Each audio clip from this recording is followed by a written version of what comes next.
Димчев, разкажете за идеята да си направите сглобяема къща. Защо решихте? Идеята дойде спонтанно. Никога не съм имал такива намерения, но в течение на времето така прецених да е нещо по-различно от монотипното строителство и да е нарочно да е нещо такова и ново в нашия район. Как намерихте сглобяеми къщи Кисьов? Сглобяеми къщи Кисьов ги намерихме в интернет. Написах в самата търсачка сглобяеми къщи и първото нещо, което ми излезе Кисьов. Влезнах в сайта, поразгледах, видях направени къщи. Всичко ми хареса и се обадих на него да си запазим час да среща. След този час напълно му се доверих и си рекох, че ще бъде господин Кисьов. И го препоръчвам на всеки. А защо му се доверихте? Как протекоха така преговорите с него? Доволни ли сте от неговите реакции? Да, много съм доволен от неговите реакции. Преговорите минаха още от първия път. Така се разбрахме, направихме проекта с негов екип, който ни препоръча архитект Николай Желев, на който искрено благодаря. Благодаря и на господин Кисьов. Кажете няколко думи за разпределението на стаите, за големината на къщата, колко квадрат е, колко стаи има. Къщата е с големина 70 квадрата, с която се състоят 2 спални, баня и тоалетна, мокро помещение, антре, хол с дневна и трапезария и отпреди една верандичка, която напърво ни устройва според самото разположение на местото. Това го зададох на архитект Николай Желев.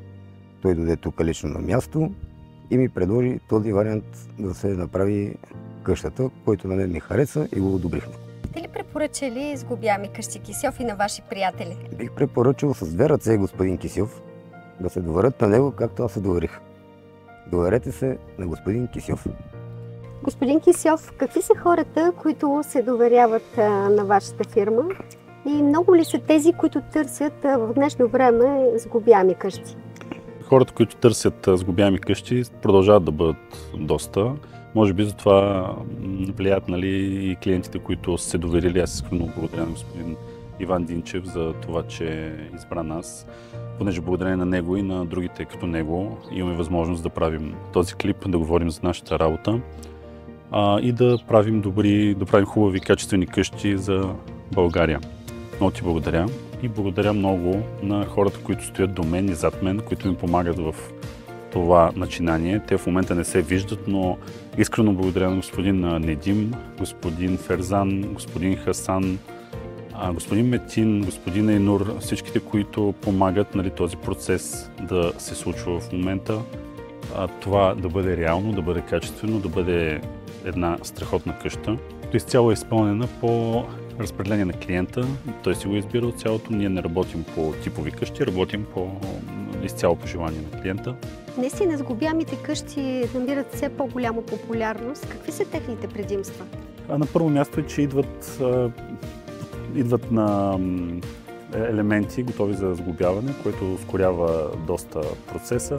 Бързия монтаж, качеството, стиропора, който ползваме е с много висока плътност. Също така и металните профили, които ползваме, са по-дебели от тези на останалите и са на по-гъсто разстояние, което дава едно доста по-добро качество на продукта. Какво е времето, за което се сглобява средно една къща? Средно около 10 квадрата на ден, т.е. 100 квадратни метра за 10 дена могат да бъдат сглобени качествено. Имате ли така нововъведения, някаква промяна в начина, в методите и елементите? Да, изцяло работим върху по-доброто качество на продукта, на сглобяемите къщи. Винаги се опитваме да надградим с нещо, да бъдем по-добри. Правим един постоянен мониторинг над сглобяемите къщи върху тяхното качество, така че да бъде един наистина добър и по-добър и най-добър продукт. Последното нещо, което вкарахме преди около 2 години, беше профилите за гипскартон на тавана, които са на гъсто разстояние. Самия профил е по-дебел, понеже пак се връщаме към цена. Всеки се обади, пита каква е цената на квадрат. Казвал съм и преди, важно е какво има в този квадрат. Добре, има ли значение мястото, на което сглобявате къщата? Има ли някакви изисквания към това? Не, няма почти никакво значение. Правил съм къщи из цяла България, като започнем от Централен Балкан, от Кръстова гора, Силистра дори има, навсякъде. Как мислите, защо клиентите ви се доверяват? Всички наистина са много доволни и изразяват благодарността си към вас. Хората, благодаря на всички наши клиенти отново, се доверяват според мен, защото виждат една всеотдаденост, нали, която ние се опитваме да постигнем, аз и екипа ми.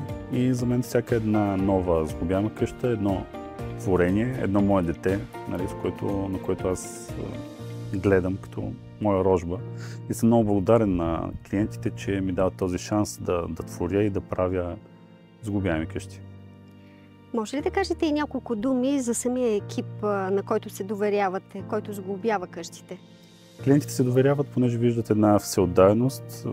Гледам, нали, на всяка една къща, като на моя рожба. Те ми дават, нали, този шанс аз да градя сглобяеми къщи, да правя все по-добър продукт и съм изключително благодарен на клиентите.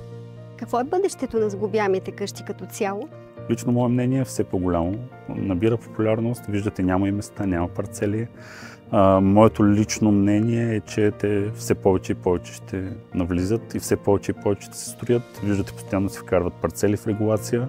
Тук въпросът е вече клиента да получава един наистина добър и качествен продукт, а не просто сглобяема къща.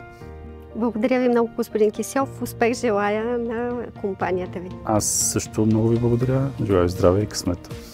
Благодаря и аз на вас за реализирането на моя мечтан дом. Благодаря. Благодаря и още веднъж.